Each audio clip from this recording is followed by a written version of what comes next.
اور کیا گزرے گی اس روز جب کہ سور پھونکا جائے گا اور ہول کھا جائیں گے وہ سب جو آسمان اور زمین میں ہیں، سوائے ان لوگوں کے جنہیں اللہ اس ہول سے بچانا چاہے گا، اور سب کان دبائے اس کے حضور حاضر ہوں گے۔ آج تو پہاڑوں کو دیکھتا ہے اور تو سمجھتا ہے کہ خوب جمے ہوئے ہیں، مگر اس وقت یہ بادلوں کی طرح اڑ رہے ہوں گے۔ یہ اللہ کی قدرت کا کرشمہ ہوگا جس نے ہر چیز کو حکمت کے ساتھ استوار کیا ہے۔ وہ خوب جانتا ہے کہ تم لوگ کیا کرتے ہو۔ جو شخص بھلائی لے کر آئے گا اس سے زیادہ بہتر صلہ ملے گا، اور ایسے لوگ اس دن ہول سے محفوظ ہوں گے۔ اور جو برائی لیے ہوئے آئے گا ایسے سب لوگ اوندے منہ آگ میں پھینکے جائیں گے۔ کیا تم لوگ اس کے سوا کوئی اور جزا پا سکتے ہو کہ جیسا کرو ویسا بھرو؟ اے محمد صلی اللہ علیہ وآلہ وسلم ان سے کہو، مجھے تو یہی حکم دیا گیا ہے کہ اس شہر کے رب کی بندگی کروں جس نے اسے حرم بنایا ہے اور جو ہر چیز کا مالک ہے۔ مجھے حکم دیا گیا ہے کہ میں مسلم بن کر رہوں اور یہ قرآن پڑھ کر سناؤں۔ اب جو ہدایت اختیار کرے گا وہ اپنے ہی بھلے کے لیے ہدایت اختیار کرے گا، اور جو گمراہ ہو اس سے کہہ دو کہ میں تو بس خبردار کر دینے والا ہوں۔ ان سے کہو تعریف اللہ ہی کے لیے ہے، ان قریب وہ تمہیں اپنی نشانیاں دکھا دے گا اور تم انہیں پہچان لو گے، اور تیرا رب بے خبر نہیں ہے ان اعمال سے جو تم لوگ کرتے ہو۔ الحمدللہ، یہاں ہماری سورہ نمل کمپلیٹ ہوتی ہے۔ اب انشاءاللہ سورہ قصص سٹارٹ ہوگی۔ لغت کے اعتبار سے قصص کے معنی ترتیب وار واقعات بیان کرنے کے ہیں، کیونکہ اس میں حضرت موسیٰ علیہ السلام کا بہت مفصل قصہ بیان کیا گیا ہے۔ سورہ شعراء، سورہ نمل اور سورہ قصص یکے بعد دیگرے نازل ہوئیں۔ ان کے مضامین سے بھی یہی محسوس ہوتا ہے کہ ان تینوں صورتوں کا زمانِ نزول قریب قریب ایک ہی ہے۔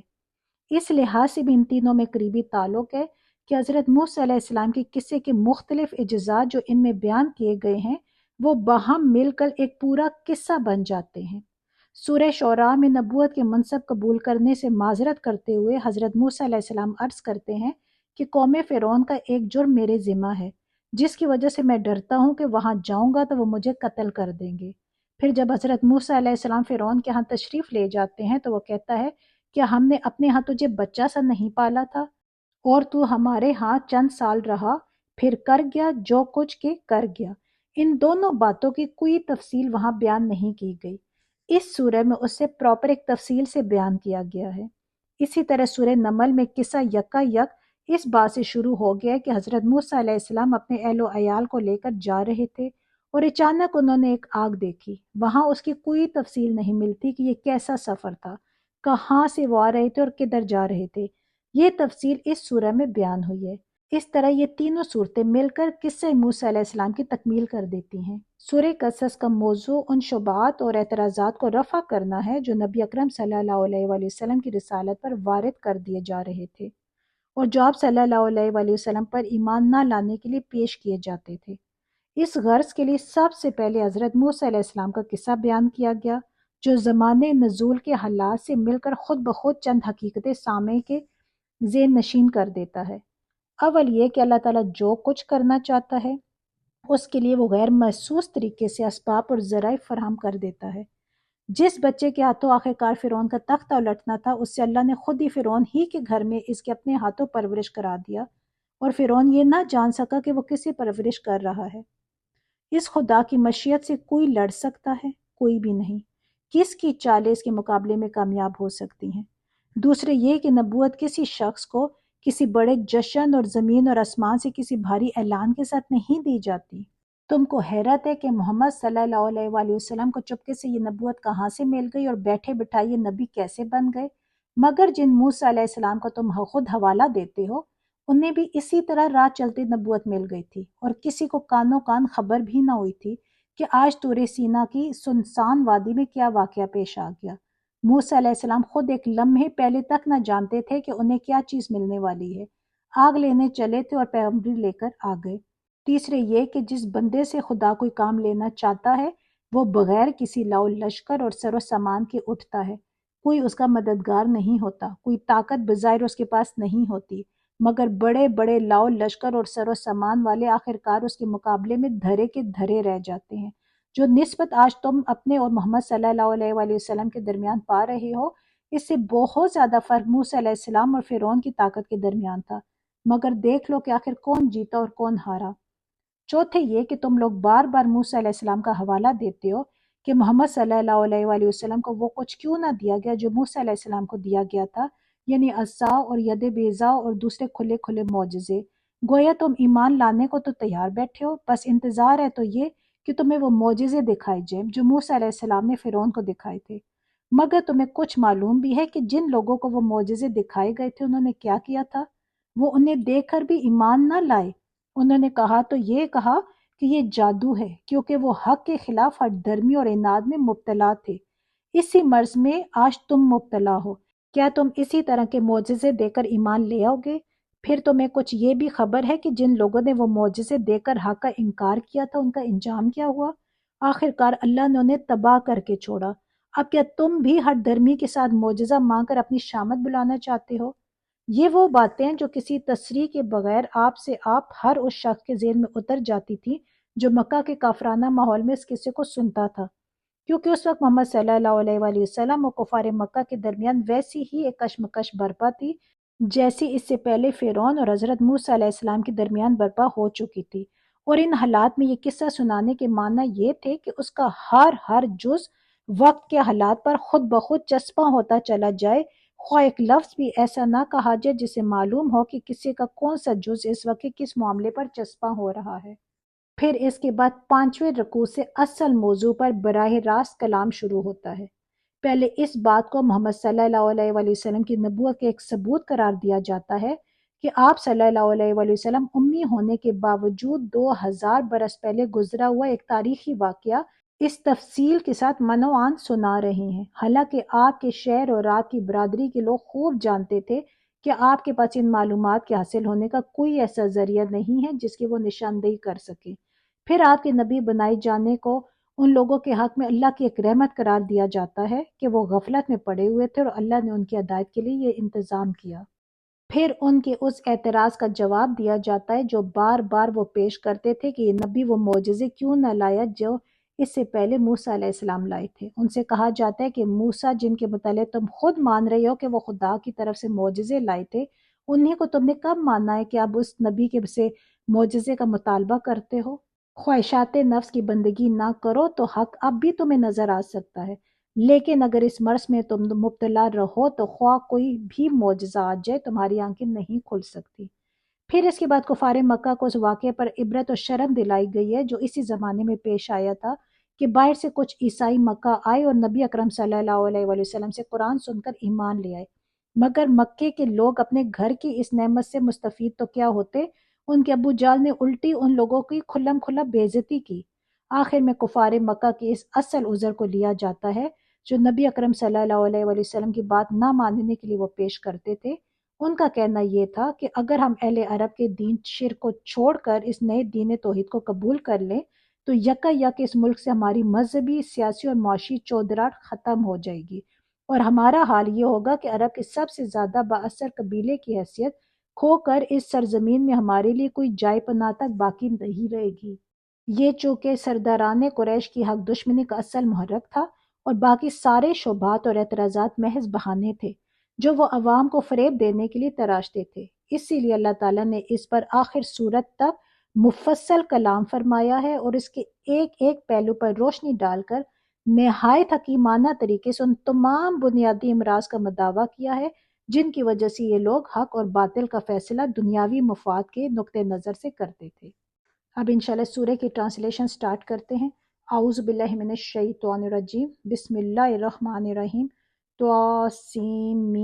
یہ کتاب مبین کی آیات ہیں۔ ہم موسیٰ علیہ السلام اور فرعون کا کچھ حال ٹھیک ٹھیک تمہیں سناتے ہیں، ایسے لوگوں کے فائدے کے لیے جو ایمان لائے۔ واقعہ یہ ہے کہ فرعون نے زمین میں سرکشی کی اور اس کے باشندوں کو گروہوں میں تقسیم کر دیا۔ ان میں سے ایک گروہ کو وہ ذلیل کرتا تھا، اس کے لڑکوں کو قتل کرتا اور اس کی لڑکیوں کو جیتا رہنے دیتا تھا۔ فی الواقعہ وہ مفسد لوگوں میں سے تھا، اور ہم یہ ارادہ رکھتے تھے کہ مہربانی کریں ان لوگوں پر جو زمین میں ذلیل کر کے رکھے گئے تھے، اور انہیں پیشوا بنا دے اور انہی کو وارث بنائے، اور زمین میں ان کو اقتدار بخشے، اور ان سے فرعون و حامان اور ان کے لشکروں کو وہی کچھ دکھلا دے جس کا انہیں ڈر تھا۔ ہم نے موسیٰ علیہ السلام کی ماں کو اشارہ کیا کہ اس کو دودھ پلا، پھر جب تجھے اس کی جان کو خطرہ ہو تو اسے دریا میں ڈال دے اور کچھ خوف اور غم نہ کر، ہم اسے تیرے ہی پاس واپس لے آئیں گے اور اس کو پیغمبروں میں شامل کریں گے۔ آخر کار فرعون کے گھر والوں نے اسے دریا سے نکال لیا تاکہ وہ ان کا دشمن اور ان کے لیے سبب رنج بنے۔ واقعی فرعون اور حامان اور ان کے لشکر اپنی تدبیر میں بڑے غلط کار تھے۔ فرعون کی بیوی نے اس سے کہا، یہ میرے اور تیرے لیے آنکھوں کی ٹھنڈک ہے، اسے قتل نہ کرو۔ کیا عجب کہ یہ ہمارے لیے مفید ثابت ہو یا ہم اسے بیٹا ہی بنا لیں، اور وہ انجام سے بے خبر تھے۔ ادھر موسیٰ علیہ السلام کی ماں کا دل اڑا جا رہا تھا، وہ اس کا راز فاش کر بیٹھتی اگر ہم اس کی ڈھارس نہ بندھا دیتے تاکہ وہ ہمارے وعدے پر ایمان لانے والوں میں سے ہو۔ اس نے بچے کی بہن سے کہا، اس کے پیچھے پیچھے جا۔ چنانچہ وہ الگ سے اس کو اس طرح دیکھتی رہی کہ دشمنوں کو اس کا پتہ نہ چلا، اور ہم نے بچے پر پہلے ہی دودھ پلانے والیوں کی چھاتیاں حرام کر رکھی تھیں۔ یہ حالت دیکھ کر اس لڑکی نے ان سے کہا، میں تمہیں ایسے گھر کا پتہ بتاؤں جس کے لوگ اس کی پرورش کا ذمہ لیں اور خیر خواہی کے ساتھ اسے رکھیں۔ اس طرح موسیٰ علیہ السلام کو اس کی ماں کے پاس پلٹا لائے تاکہ اس کی آنکھیں ٹھنڈی ہوں اور وہ غمگین نہ ہو اور جان لے کہ اللہ کا وعدہ سچا تھا۔ مگر اکثر لوگ اس بات کو نہیں جانتے۔ جب موسیٰ علیہ السلام اپنی پوری جوانی کو پہنچ گیا اور اس کی نشو و نما مکمل ہو گیا تو ہم نے اسے حکم اور علم عطا کیا۔ ہم نیک لوگوں کو ایسی ہی جزا دیتے ہیں۔ ایک روز وہ شہر میں ایسے وقت داخل ہوا جبکہ اہل شہر غفلت میں تھے۔ وہاں اس نے دیکھا کہ دو آدمی لڑ رہے ہیں، ایک اس کی اپنی قوم کا تھا اور دوسرا اس کی دشمن قوم سے تعلق رکھتا تھا۔ اس کی قوم کے آدمی نے دشمن قوم والے کے خلاف اسے مدد کے لیے پکارا۔ موسیٰ علیہ السلام نے اس کو ایک گھونسا مارا اور اس کا کام تمام کر دیا۔ یہ حرکت سرزد ہوتے ہی موسیٰ علیہ السلام نے کہا، یہ شیطان کی کار فرمائی ہے، وہ سخت دشمن اور کھلا گمراہ کن ہے۔ پھر وہ کہنے لگا، اے میرے رب، میں نے اپنے نفس پر ظلم کر ڈالا، میری مغفرت فرما دے۔ چنانچہ اللہ نے اس کی مغفرت فرما دی، وہ غفور الرحیم ہے۔ موسیٰ علیہ السلام نے عہد کیا کہ اے میرے رب، یہ احسان جو تو نے مجھ پر کیا ہے، اس کے بعد اب میں کبھی مجرموں کا مددگار نہ بنوں گا۔ دوسرے روز وہ صبح سویرے ڈرتا اور ہر طرف سے خطرہ بھانپتا ہوا شہر میں جا رہا تھا کہ یکا یکیا دیکھتا ہے کہ وہی شخص جس نے کل اسے مدد کے لیے پکارا تھا آج پھر اسے پکار رہا ہے۔ موسیٰ علیہ السلام نے کہا، تو بڑا ہی بہکا ہوا آدمی ہے۔ پھر جب موسیٰ علیہ السلام نے ارادہ کیا کہ دشمن قوم کے آدمی پر حملہ کرے تو وہ پکار اٹھا، اے موسیٰ، کیا آج تو مجھے اسی طرح قتل کرنے لگا جس طرح کل ایک شخص کو قتل کر چکا ہے؟ تو اس ملک میں جبار بن کر رہنا چاہتا ہے، اصلاح کرنا نہیں چاہتا؟ اس کے بعد ایک آدمی شہر کے پرلے سرے سے دوڑتا ہوا آیا اور بولا، موسیٰ، سرداروں میں تیرے قتل کے مشورے ہو رہے ہیں، یہاں سے نکل جا، میں تیرا خیر خواہ ہوں۔ یہ خبر سنتے ہی موسیٰ علیہ السلام ڈرتا اور سہمتا نکل کھڑا ہوا اور اس نے دعا کی کہ اے میرے رب، مجھے ظالموں سے بچا۔ مصر سے نکل کر جب موسیٰ علیہ السلام نے مدین کا رخ کیا تو اس نے کہا، امید ہے کہ میرا رب مجھے ٹھیک راستے پر ڈال دے گا۔ اور جب وہ مدین کے کنویں پر پہنچا تو اس نے دیکھا کہ بہت سے لوگ اپنے جانوروں کو پانی پلا رہے ہیں اور ان سے الگ ایک طرف دو عورتیں اپنے جانوروں کو روک رہی ہیں۔ موسیٰ علیہ السلام نے ان عورتوں سے پوچھا، تمہیں کیا پریشانی ہے؟ انہوں نے کہا، ہم اپنے جانوروں کو پانی نہیں پلا سکتی جب تک یہ چرواہے اپنے جانور نہ نکال لے جائیں، اور ہمارے والد ایک بہت بوڑھے آدمی ہیں۔ یہ سن کر موسیٰ علیہ السلام نے ان کے جانوروں کو پانی پلا دیا، پھر ایک سائے کی جگہ جا بیٹھا اور بولا، پروردگار، جو خیر بھی تو مجھ پر نازل کر دے میں اسی کا محتاج ہوں۔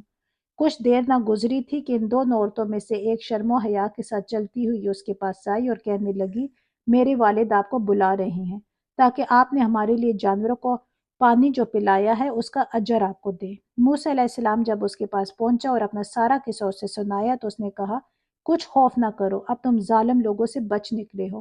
ان دونوں عورتوں میں سے ایک نے اپنے باپ سے کہا، ابا جان، اس شخص کو نوکر رکھ لیجئے۔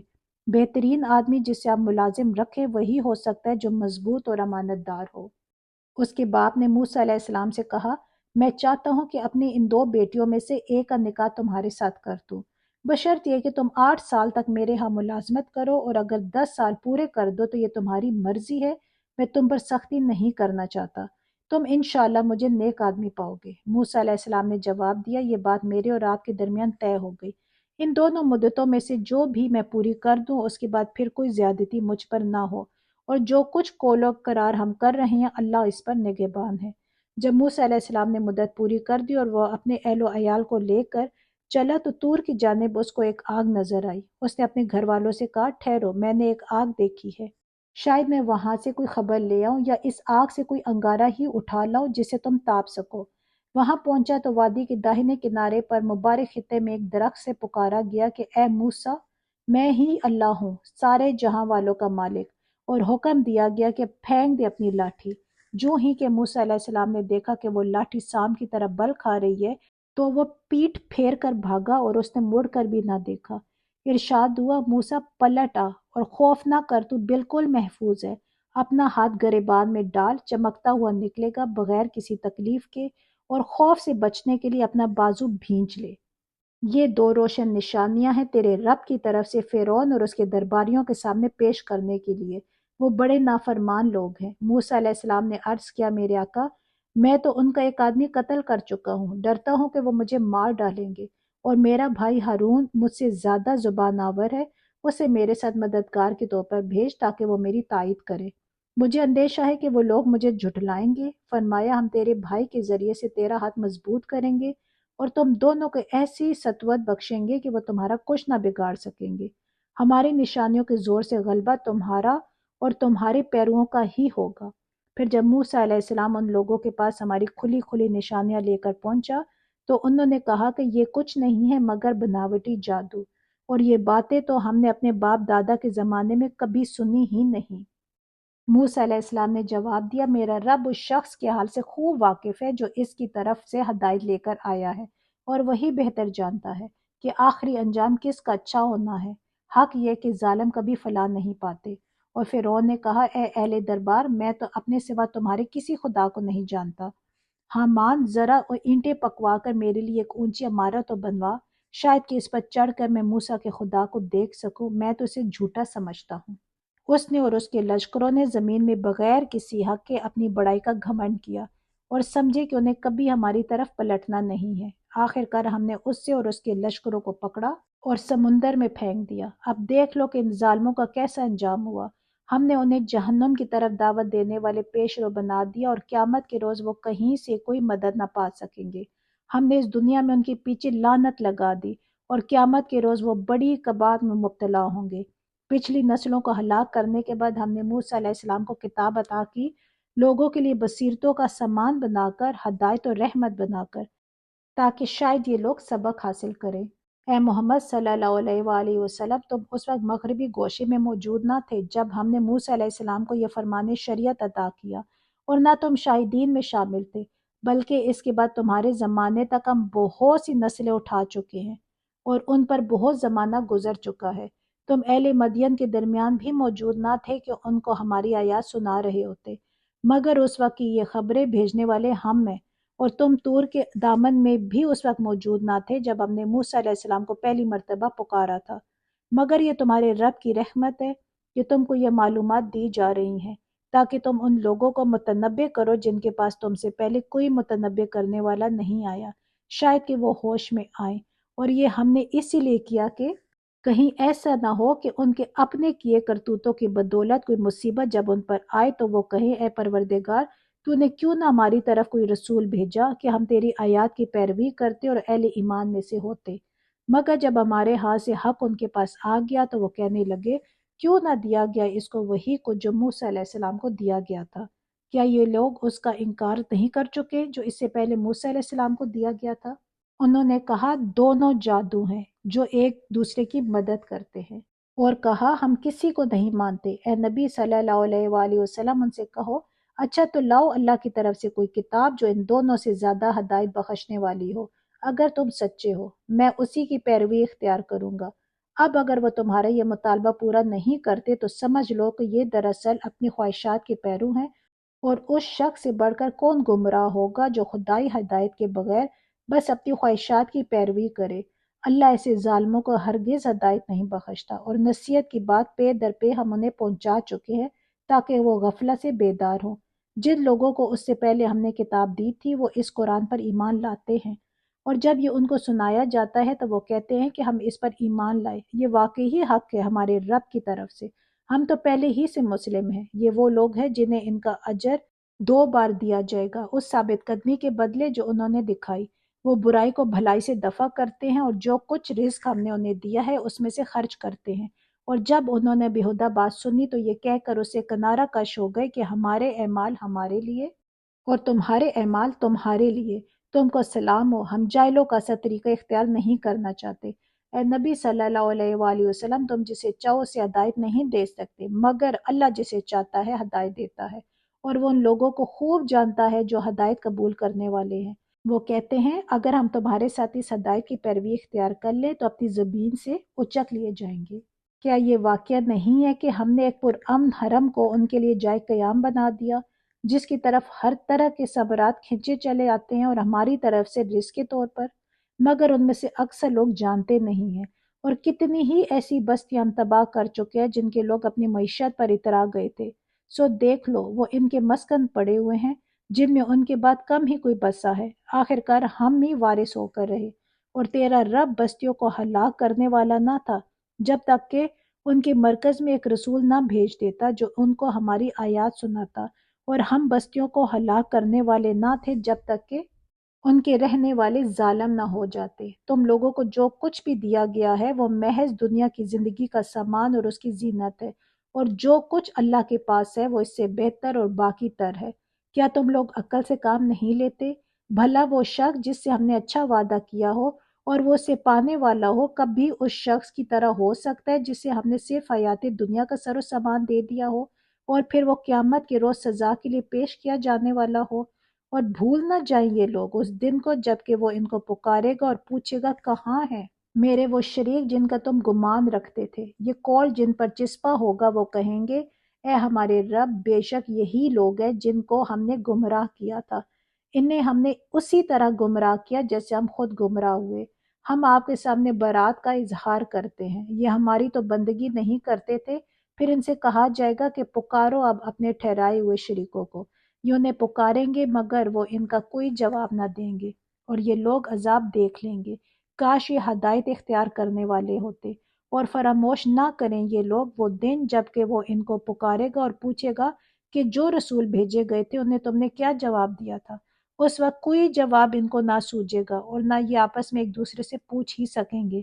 البتہ جس نے آج توبہ کر لی اور ایمان لے آیا اور نیک عمل کیے، وہی یہ توقع کر سکتا ہے کہ وہاں فلاح پانے والوں میں سے ہوگا۔ تیرا رب پیدا کرتا ہے جو کچھ چاہتا ہے، اور وہ خود ہی اپنے کام کے لیے جسے چاہتا ہے منتخب کر لیتا ہے۔ یہ انتخاب ان لوگوں کے کرنے کا کام نہیں ہے، اللہ پاک ہے اور بہت بالاتر ہے اس شرک سے جو یہ لوگ کرتے ہیں۔ تیرا رب جانتا ہے جو کچھ یہ دلوں میں چھپائے ہوئے ہیں اور جو کچھ یہ ظاہر کرتے ہیں۔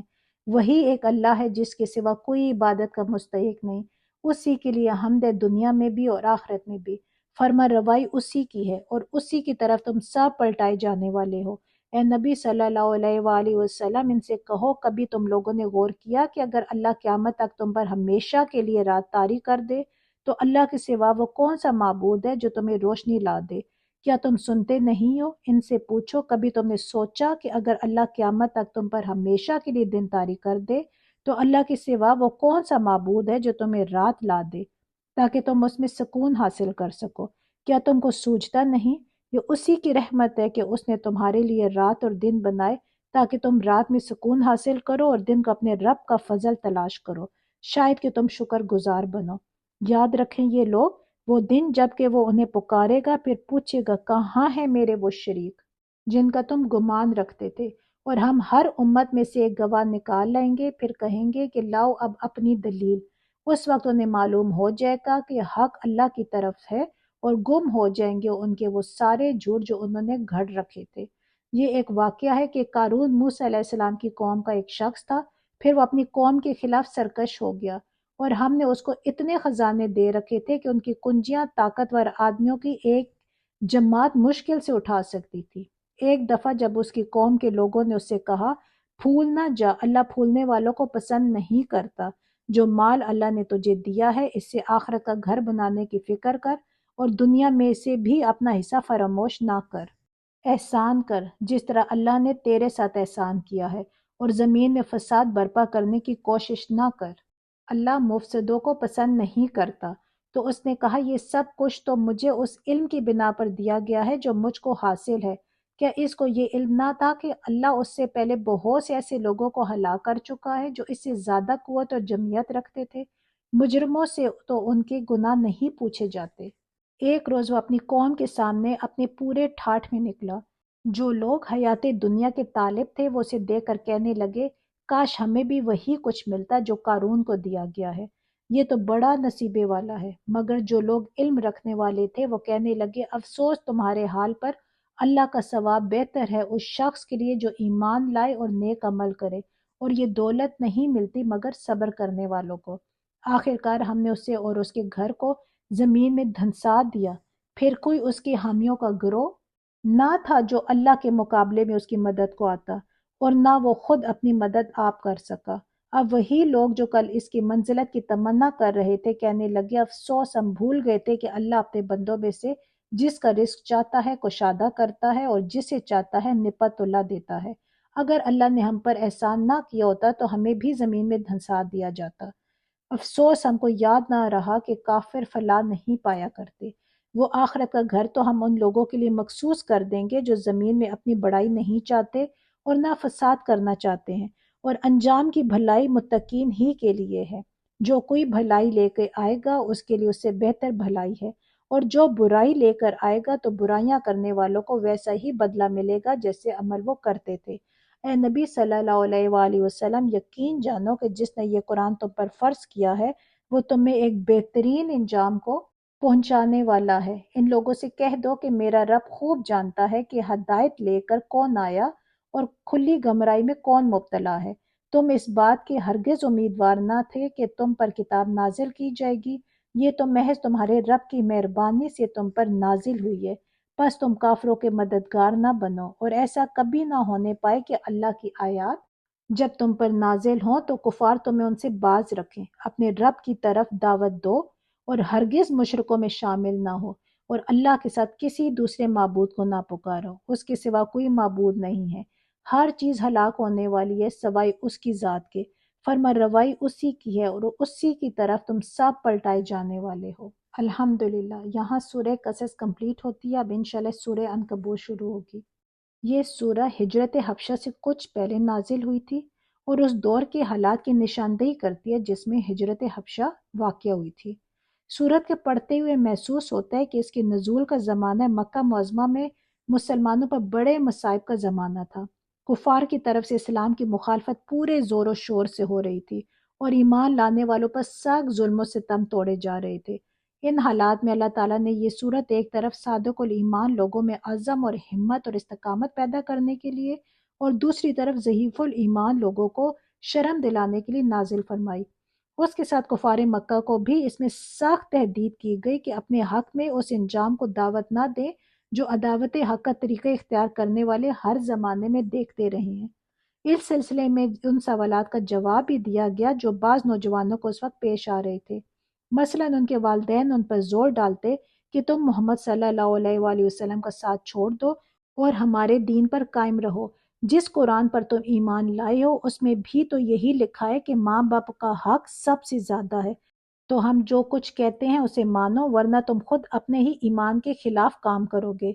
اس کا جواب آیت 8 میں دیا گیا ہے۔ اسی طرح بعض نو مسلموں سے ان کے قبیلے کے لوگ کہتے تھے کہ عذاب ثواب ہماری گردن پر، تم ہمارا کہنا مانو اور اس شخص سے الگ ہو جاؤ۔ اگر خدا تمہیں پکڑے گا تو ہم خود آگے بڑھ کر کہہ دیں گے کہ صاحب ان بیچاروں کا کچھ قصور نہیں، ان کو ہم نے ایمان چھوڑنے پر مجبور کیا تھا، اس لیے آپ ہمیں پکڑ لیں۔ اس کا جواب آیت پہ 12 اور 13 میں دیا گیا ہے۔ جو کسی اس سورہ میں بیان کیے گئے ہیں ان میں بھی زیادہ تر یہی پہلو نمایاں ہے کہ پچھلے انبیاء کو دیکھو کیسی کیسی سختیاں ان پر گزری اور کتنی کتنی مدت وہ ستائے گئے، پھر آخرکار اللہ تعالیٰ کی طرف سے ان کی مدد ہوئی۔ اس لیے گھبراؤ نہیں، اللہ کی مدد ضرور آئے گی، مگر آزمائش کا ایک دور گزرنا ضروری ہے۔ مسلمانوں کو یہ سبق دینے کے ساتھ کفار مکہ کو بھی ان قصوں میں متنبع کیا گیا ہے کہ اگر خدا کی طرف سے پکڑ ہونے میں دیر لگ رہی ہے تو یہ نہ سمجھ بیٹھو کہ کبھی پکڑ ہوگی ہی نہیں۔ پچھلی تباہ شدہ قوموں کے نشانات تمہارے سامنے ہیں، دیکھ لو کہ آخرکار ان کی شامت آ کر رہی اور خدا نے اپنے نبیوں کی مدد کی۔ پھر مسلمانوں کو ہدایت کی گئی کہ اگر ظلم و ستم تمہارے لیے ناقابل برداشت ہو جائے تو ایمان چھوڑنے کی وجہ گھر بر چھوڑ کر نکل جاؤ۔ خدا کی زمین وسیع ہے، جہاں خدا کی بندگی کر سکو وہاں چلے جاؤ۔ ان سب باتوں کے ساتھ کفار کی تفہیم کا پہلو بھی چھوٹنے نہیں پایا ہے۔ توحید اور معاد دونوں حقیقتوں کو دلائل کے ساتھ ان کے ذہن نشین کرنے کی کوشش کی گئی ہے۔ شرک کا ابطال کیا گیا ہے اور سارے کائنات کی طرف توجہ دلا کر ان کو بتایا گیا ہے کہ یہ سب نشانات اس تعلیم کی تصدیق کر رہے ہیں جو ہمارے نبی تمہارے سامنے پیش کر رہا ہے۔ اب سورہ کی ٹرانسلیشن شروع کرتے ہیں۔ اعوذ باللہ من الشیطان الرجیم، بسم اللہ الرحمن الرحیم۔ الف لام میم۔ کیا لوگوں نے یہ سمجھ رکھا ہے کہ وہ بس اتنا کہنے پر چھوڑ دیے جائیں گے کہ ہم ایمان لائے اور ان کو آزمایا نہ جائے گا، حالانکہ ہم ان سب لوگوں کی آزمائش کر چکے ہیں جو ان سے پہلے گزرے ہیں۔ اللہ کو تو ضرور یہ دیکھنا ہے کہ سچے کون ہیں۔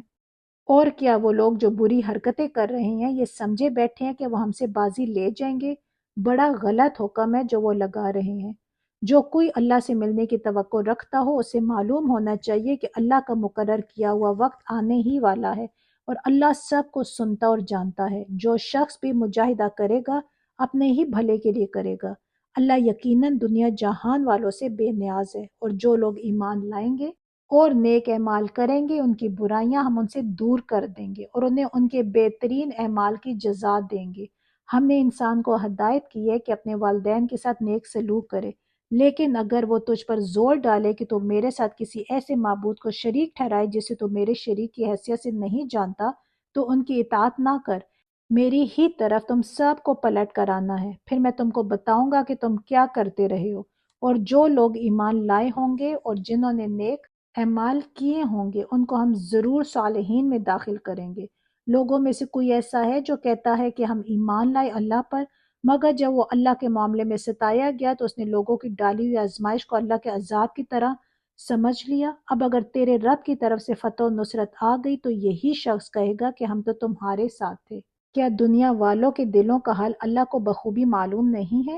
اور اللہ کو تو ضرور یہ دیکھنا ہی ہے کہ ایمان لانے والے کون ہیں اور منافق کون۔ یہ کافر لوگ ایمان لانے والوں سے کہتے ہیں کہ تم ہمارے طریقے کی پیروی کرو اور تمہاری خطاؤں کو ہم اپنے اوپر لے لیں گے، حالانکہ ان کی خطاؤں میں سے کچھ بھی وہ اپنے اوپر لینے والے نہیں ہیں، وہ قطعاً جھوٹ کہتے ہیں۔ ہاں ضرور وہ اپنے بوجھ بھی اٹھائیں گے اور اپنے بوجھوں کے ساتھ دوسرے بہت سے بوجھ بھی، اور قیامت کے روز یقیناً ان افطرا پردازیوں کی باز پرس ہوگی جو وہ کرتے رہے ہیں۔ ہم نے نوح علیہ السلام کو اس کی قوم کی طرف بھیجا اور وہ 50 کم 1000 برس ان کے درمیان رہا۔ آخر کار ان لوگوں کو طوفان نے آ گھیرا اس حال میں کہ وہ ظالم تھے۔ پھر نوح علیہ السلام اور کشتی والوں کو ہم نے بچا لیا اور اسے دنیا والوں کے لیے ایک نشان عبرت بنا کر رکھ دیا، اور ابراہیم علیہ السلام کو بھیجا جبکہ اس نے اپنی قوم سے کہا اللہ کی بندگی کرو اور اس سے ڈرو، یہ تمہارے لیے بہتر ہے اگر تم جانو۔ تم اللہ کو چھوڑ کر جنہیں پوج رہے ہو وہ تو محض بت ہیں اور تم ایک جھوٹ گھڑ رہے ہو۔ در حقیقت اللہ کے سوا جن کی تم پرستش کرتے ہو وہ تمہیں کوئی رزق بھی دینے کا اختیار نہیں رکھتے۔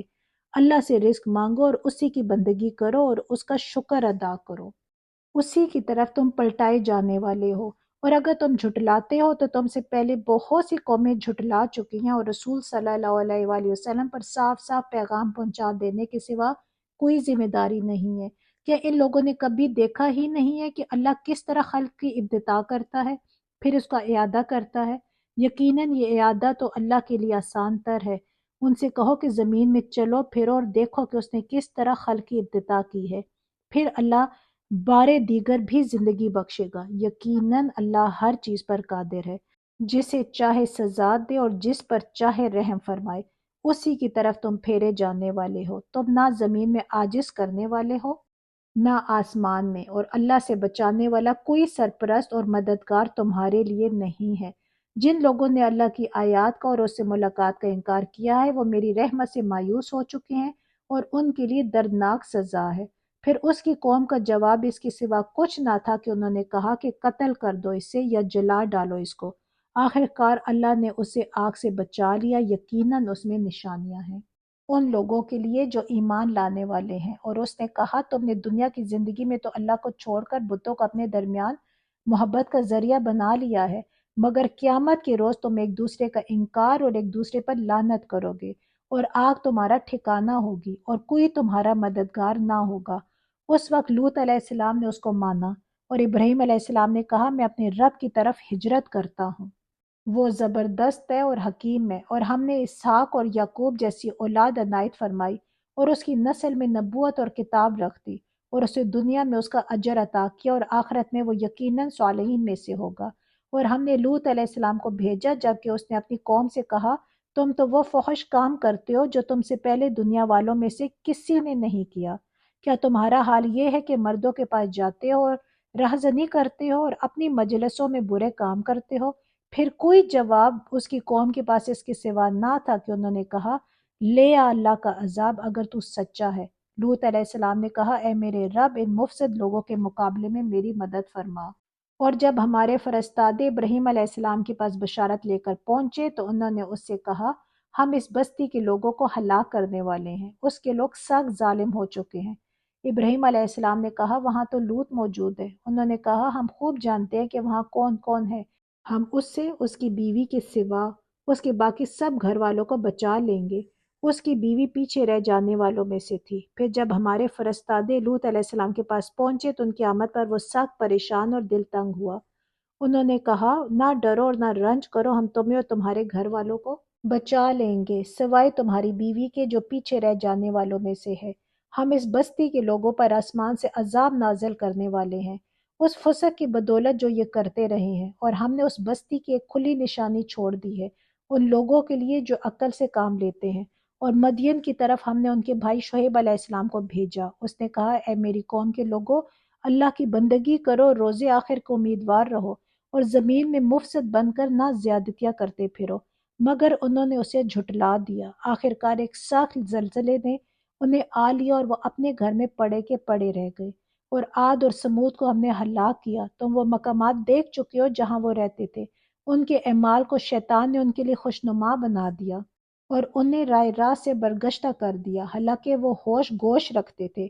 اور قارون اور فرعون اور حامان کو ہم نے ہلاک کیا۔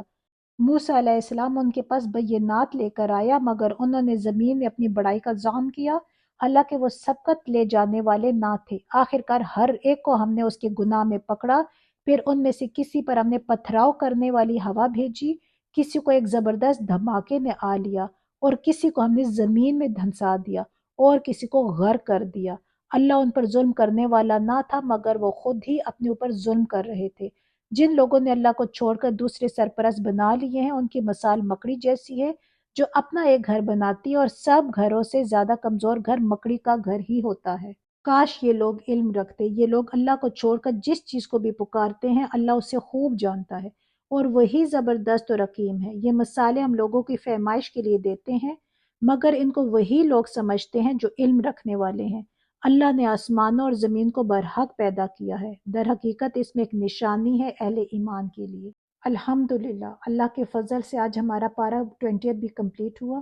اللہ تعالیٰ سے دعا ہے کہ اللہ کے دین کے راستے میں ہماری ایک چھوٹی سی کوشش ہے، اللہ تعالیٰ اس کو اپنی بارگاہ میں قبول فرمائے، میرے لیے، اب سب کے لیے، اسپیشلی ہم سب کے والدین کے لیے اس کو صدقہ جاریہ بنائے۔ اور اللہ سے دعا ہے کہ میرے بولنے میں یا پڑھنے میں کوئی غلطی ہو گئی ہو یا کوئی ہم سے بے ادبی ہو گئی ہو تو اللہ تعالیٰ ہم سب کو معاف کرے اور ہم سب کے علموں میں اضافہ فرمائے، آمین۔ السلام علیکم ورحمۃ اللہ وبرکاتہ۔